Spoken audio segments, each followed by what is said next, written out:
Жамбыл Жабаев 100 жыл өмір сүрген. Жамбыл атамыз 1846 жылы туып, 1945 жылы қайтыс болды. Ол тура ғасыр өмір сүрді. Жамбыл есімін таудан алған. Әкесі оған Жамбыл тауынан атын берген. Өйткені таудай берік, мықты болсын деп армандаған. Кішкентай кезінен өлең шығарған. Ол 12 жасында ақ домбырамен жыр айтып, елді таңғалдырған. Айтыстың шебері болған.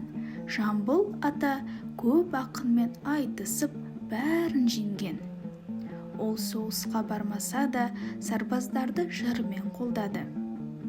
Жамбыл ешқашан қағазға жазбаған. Ол өлеңдерін жатқа айтып отырған, ал қасындағы адамдар жазып алып отырған.